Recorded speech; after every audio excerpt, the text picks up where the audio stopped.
This week on ANN, the Adventist Church in Inter-American starts aligning their ministries towards the I Will Go strategic plan. ADRA works to help Cambodia in their COVID-19 response. And a judge's baptism highlights an Adventist Lawyers Online Evangelism series. These stories and more coming up.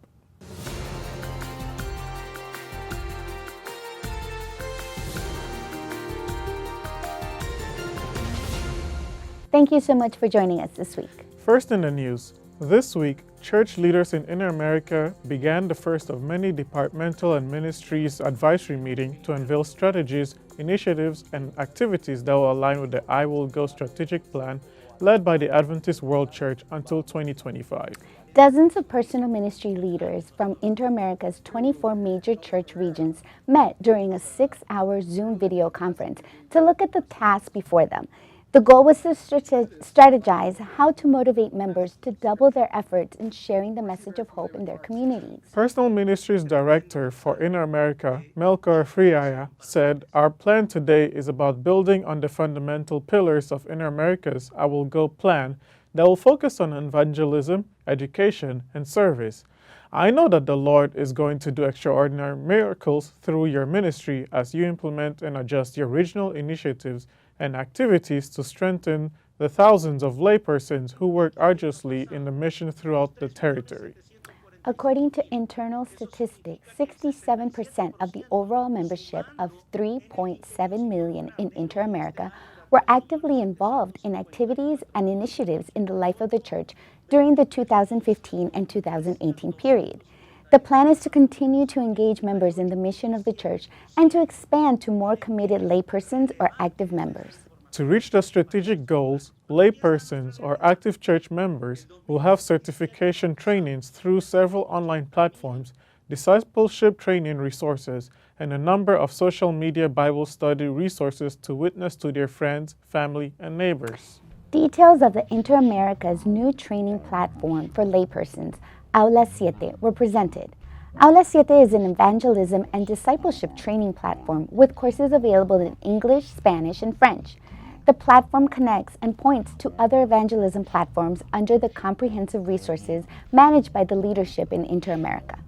In addition, a new resource tool was presented for laypersons to connect and share weekly Bible studies to any of their interested friends through WhatsApp. Coined as Let's Look in the Bible, the tool was created by the North Mexican Union and will be launched later this month in English, Spanish, and French.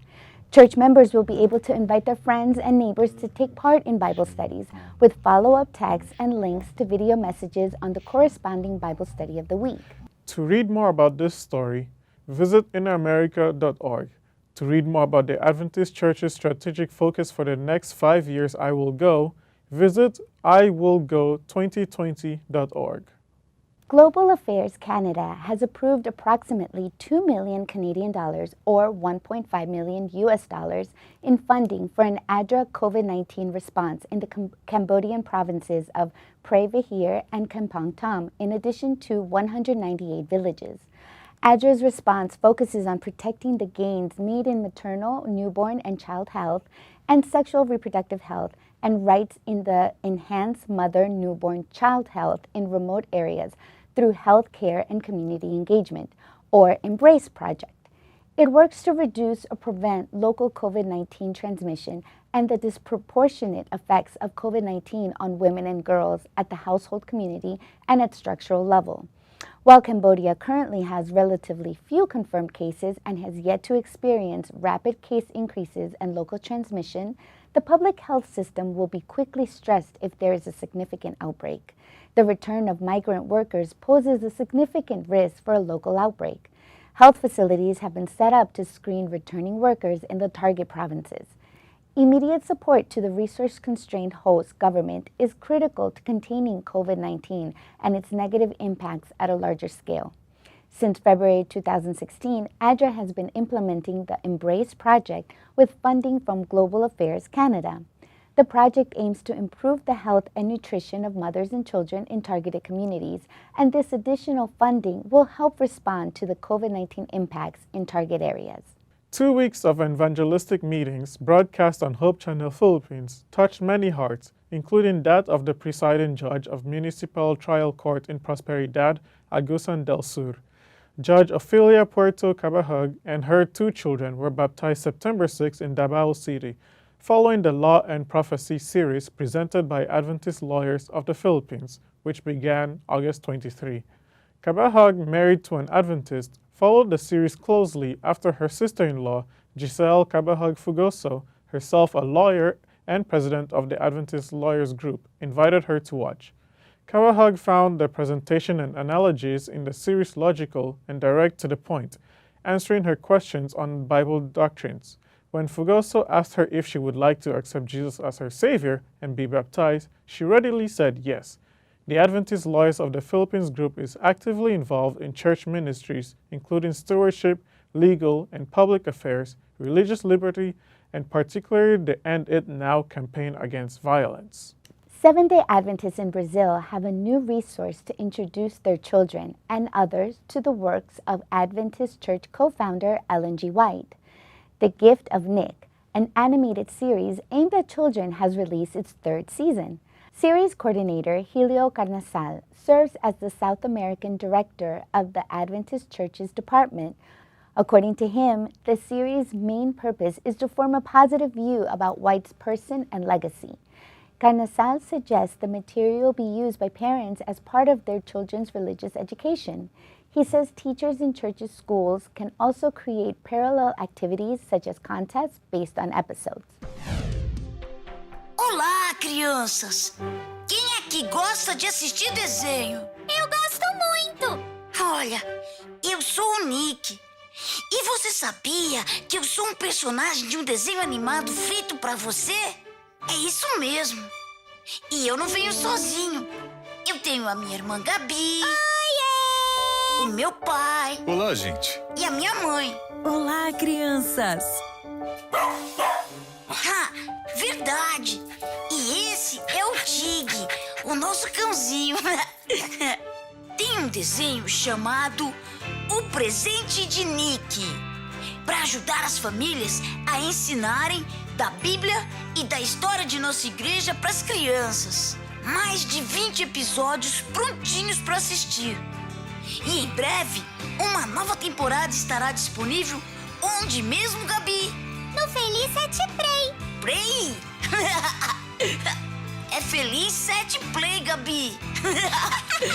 A gente espera você lá.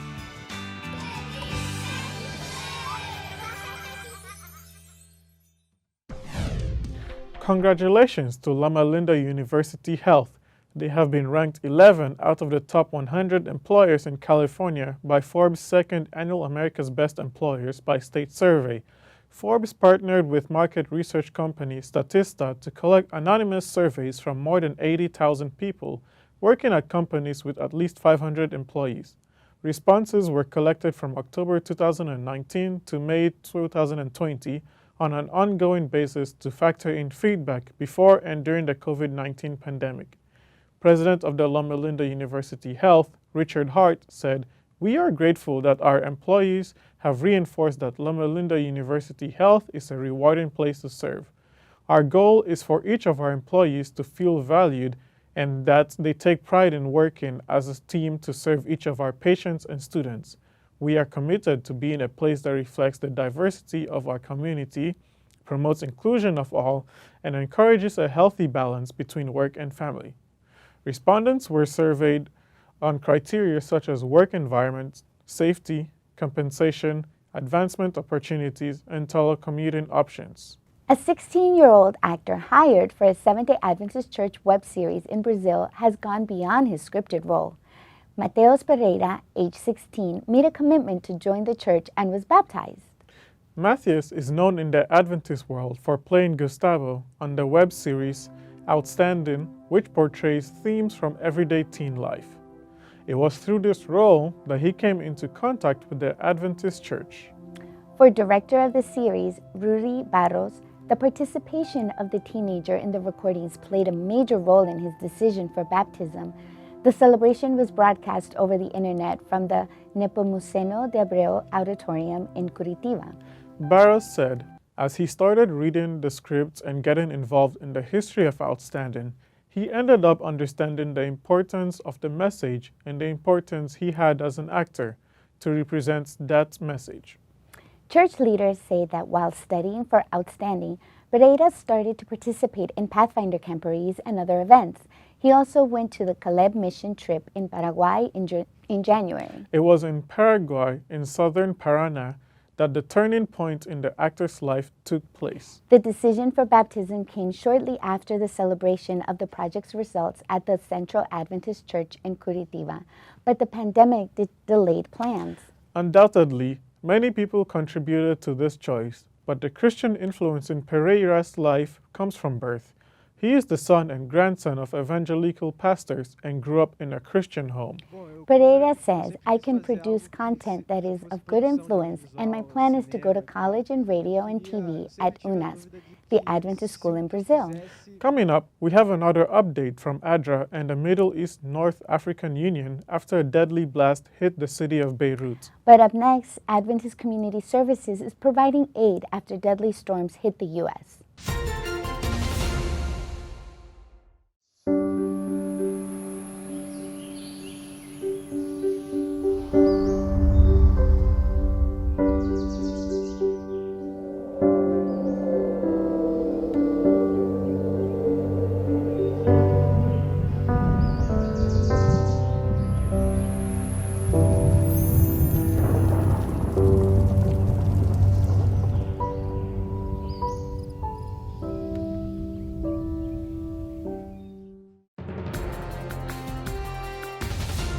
Welcome back. When Hurricane Laura made landfall along the border of the U.S. states of Texas and Louisiana on August 27, Adventist Community Service Disaster Response, or ACSDR, was ready to respond. Before the storm, the organization reached out to the other partners such as FEMA and the American Red Cross and Salvation Army to plan how best to help those affected by the storm. While Texas was largely spared, Louisiana took a direct hit from the fast-moving hurricane that reportedly killed at least 14 people and caused up to $12 billion in damage. The Southwest Region Conference has several churches available for shelter, but with COVID-19 restrictions in place, evacuees are staying in hotel rooms provided by the American Red Cross and FEMA. Director of ACSDR for the Adventist Church in North America, Derek Lea, said the conference continues to offer food for those affected by the hurricane. This distribution is primarily for people who have been evacuated from their homes. This is just one of the many things that we're doing and will try to do for the community. Lea further went on to say that the U.S. state of Louisiana has confirmed they want ACS to operate a warehouse to help with goods and services. In much of North America, ACSDR has made a name for itself in setting up and operating warehouses during natural disasters. In this particular situation, the donations pouring into the affected area has created a challenge in not only where to put the donation, but also how to distribute them as swiftly as possible to those in need. COVID-19 has added a layer of precaution and made it more challenging to provide help. Lea says that while ACSDR currently can't use Adventist churches as shelters, they are setting up warehouses that can accommodate social distancing protocols. For more information, visit nadadventist.org. Seventh-day Adventist elder care facilities in Australia remain vigilant in their efforts to protect the safety of residents and staff amidst the coronavirus pandemic. The facilities have remained COVID-19 free since the pandemic began and are well prepared in the event of an outbreak, according to their top leaders. They have implemented strict infection control measures and are closely monitoring residents' health. COVID-19 outbreak management plans have been prepared. There is an adequate supply of personal protective equipment and pandemic response teams are in place. They are monitoring updates from health and medical authorities and following their directives. Management are also keeping a close eye on the mental well-being of residents and staff, with chaplains available to provide support. Another key focus is maintaining regular communication with residents, their families, and staff. At various times, the facilities have been in lockdown due to state government directives or where it's believed there is a significant risk to residents and staff. The Seventh-day Adventist Church operates 16 retirement villages and 13 residential aged care facilities in Australia. From working as a lead on the team who performed Loma Linda University's Children's Hospital first stem cell transplant in a sickle cell disease patient to helping mold a program that can absorb hundreds of sickle cell and hemophilia patients, Akshat Jain is striving to provide comprehensive life-changing care for children suffering from sickle cell disease and hemophilia. Jain is originally from Jaipur, India. He trained in India, Mauritius, Africa, and completed his specialty training in New York. Now, Jain is a pediatric physician specializing in hematologic disorders at Loma Linda's Children's Hospital. Jain was invited to the Loma Linda's Children's Hospital in 2017 to create a program to help hemophilia in the Inland Empire, a metropolitan area and region in Southern California, inland of and adjacent to Los Angeles, where no programs existed to treat the disease across 25% of California's land mass. Since establishing the program, Jain says the team has established care with more than 300 sickle cell families and more than 120 hemophilia patients, more patients than in some of the largest programs on the West Coast. For his incredible work both nationally and internationally, Jain was selected as the 2020 Presidential Young Physician of the Year by the American Association of Physicians of the Indian Origin. Through the program at Loma Linda Children's Hospital, Jain and his team empower and encourage the families. Along with quality care, they offer non-traditional services such as individualized patient treatment plans called roadmaps. If a child needs emergency help, instead of sorting through the hundreds of charts, first responders can quickly assess the patient roadmaps and follow step-by-step instructions needed for that child's specific condition, provided timely, life-saving care. He and his team are now working with a new group of sickle cell patients who are eligible for stem cell transplant.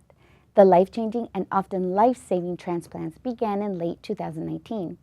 The program is even working to offer curative gene therapy for sickle cell and hemophilia patients with support from Children's Hospital. Jain is hopeful about the future of the program and excited for life transformation it could provide for hundreds of kids. On August 4, an explosion rocked in the city of Beirut, Lebanon, killing more than 150 people and injuring thousands. Since that time, the Adventist Development and Relief Agency, or ADRA, along with the Middle East and North African Union, has been working tirelessly to help the city clean up and rebuild. The Middle East and North Africa Union sends this report.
If you would like to help and support ADRA after the Beirut blast, visit adra.org.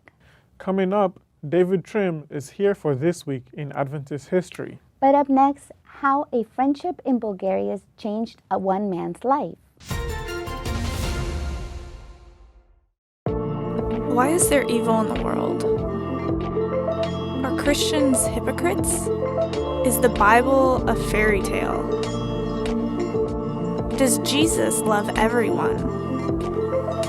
Church doesn't feel relevant to my life. Is God even real? You have questions? Let's talk about it. I Believe Bible.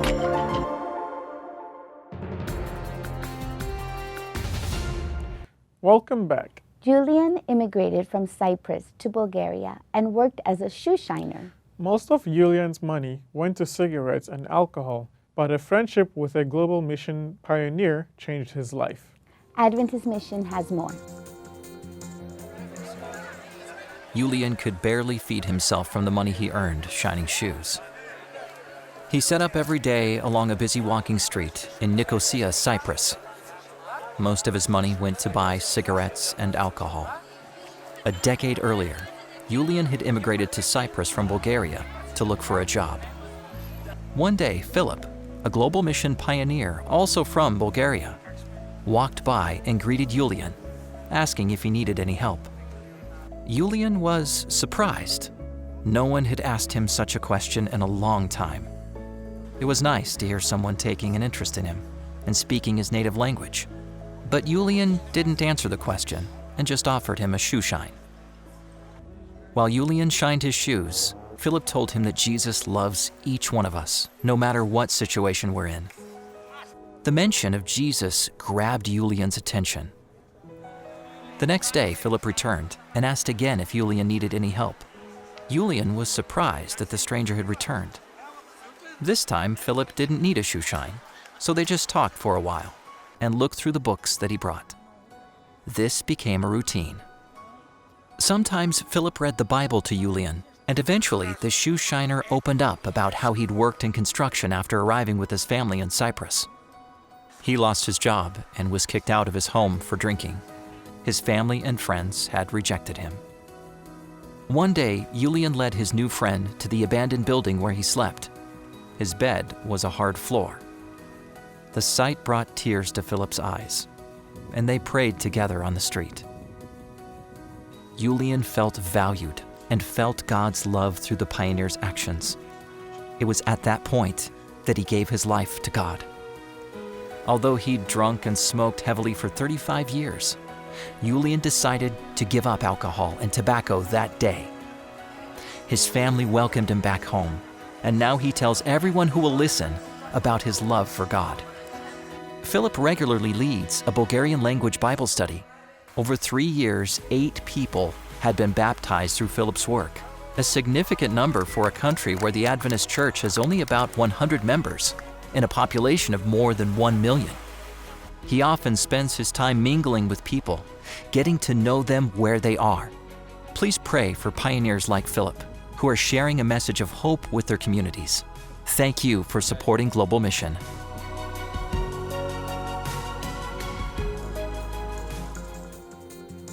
Watch this and other mission stories online by visiting adventistmission.org, then click on videos at the top. And finally, for today's episode, let's turn to David Trim for a look at Adventist history. This week, we hear about the start of 2 important Adventist institutions in the U.S. state of North Carolina.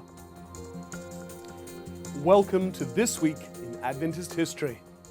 September 6, 1910 was the date of the first meeting of the Board of Trustees of the Naples Agricultural School.